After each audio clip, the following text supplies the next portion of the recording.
Saya Fulan, mahasiswa FKG, izin bertanya. Fulan lah Ustaz ya.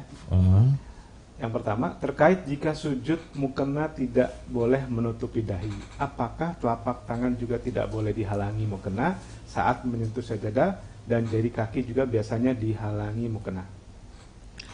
Ini pertanyaannya ada beberapa ya, tapi ini yang pertama ya, nggak apa-apa satu-satu ya.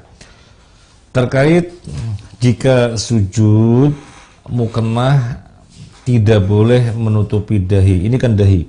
Mukena yang dikenakan jangan menutupi dahi.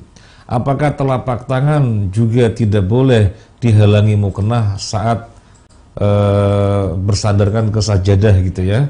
Saat bersandar ke sajadah atau ke lantai, dahi tidak boleh dihalangi. Telapak tangan apa juga begitu gitu ya? Jawabannya, bersentuhannya dahi dan dua telapak tangan dengan lantai itu termasuk anggota sujud. Kita tahu anggota sujud ada 7. Nabi mengatakan dahi, dan ketika mengatakan dahi, jabha, beliau memberi isyarat dengan hidung, sehingga dahi dan hidung satu paket.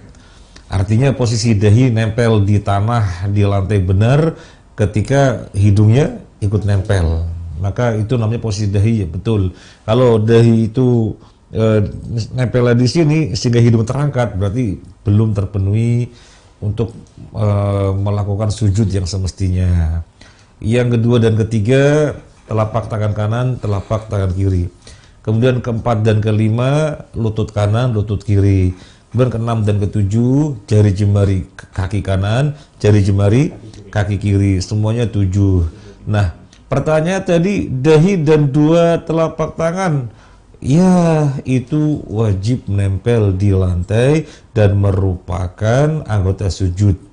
Nah, sekarang yang ditanyakan, jika tidak bersentuhan langsung tapi terhalang oleh suatu penghalang, mukena kan menghalangi. Kalau tangan misalnya apa? Sapu tangan. Apalagi selain sapu tangan, mungkin mukenahnya sendiri ya. Mukenahnya ketika sujud, jadi telapak tangan terhalangi oleh mukena. Maka berikut saya sampaikan rinciannya sebagaimana dijelaskan oleh Syekh Utsaimin.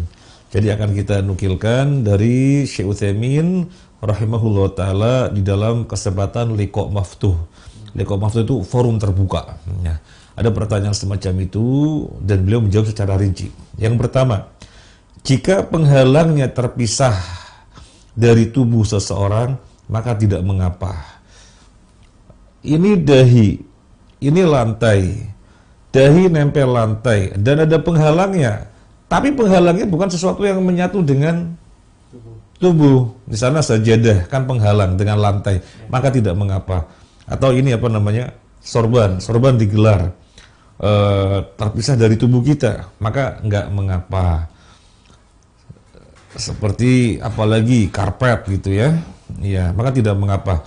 Sebagaimana disebutkan di dalam riwayat yang dinukilkan oleh Syekh Utsaimin dari Sahih Al-Bukhari, an Maimunah qalat kana Nabi sallallahu alaihi wasallam yusalli 'alal khumrah.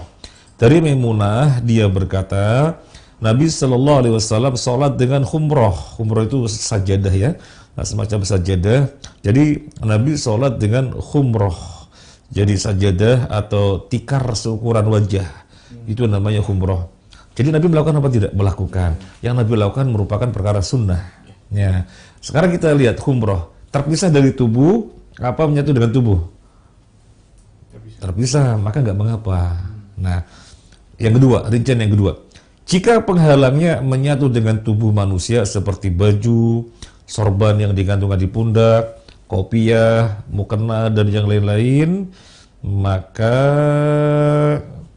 jika ada keperluan seperti lantainya sangat panas, maka boleh. Jika tidak ada keperluan, maka makruh. Ini kalau misalnya apa ini, sorban kan menyatu dengan tubuh, mukena menyatu dengan tubuh, waduh panas, wah kemudian sambil turun diginikan sehingga kita sujud di atas sorban. Nah sorbannya menyatu, ini nggak mengapa karena ada keperluan, ada hajat. Atau mungkin kopiah, peci, ini mohon maaf, ini kan kopiah. Kan tadinya begini, karena biar tidak terhalang, nempel dahi dengan lantai. Tapi kelihatannya kok panas banget ya, gak kuat kayaknya. Akhirnya diturunkan begini. Nah, namanya ada keperluan, maka tidak mengapa. Tapi kalau tidak ada keperluan, hukumnya makruh. Kembali kepada jawaban penanya tadi, mukena nutup, gak ada keperluan, makruh.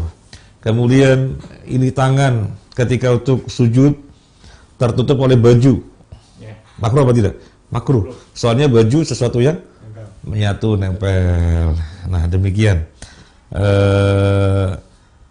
Dalilnya sekarang kita bacakan dalilnya. An Anas bin Malik radhiyallahu anhu qala kunna nusalli ma'an nabiy sallallahu alaihi wasallam fi shiddatil har fa idza lam yastati ahaduna ayyumakkina wajhahu min al-ardi basata thawbahu fasajada alaihi. Sahihul Bukhari. Dari Anas bin Malik radhiyallahu an, dia berkata, kami sholat bersama Nabi Sallallahu Alaihi Wasallam ketika udara sangat panas. Ketika seseorang di antara kami tidak tahan untuk menempatkan wajahnya atau dahinya di lantai, maka ia menggelar ujung bajunya. Ujung bajunya yang lebar digelar, kemudian untuk alas ketika sujud. Ya. Ini Sahih Bukhari. Dan itu tidak dipermasalahkan, soalnya ada apa? Ada keperluan. Itu jawabannya.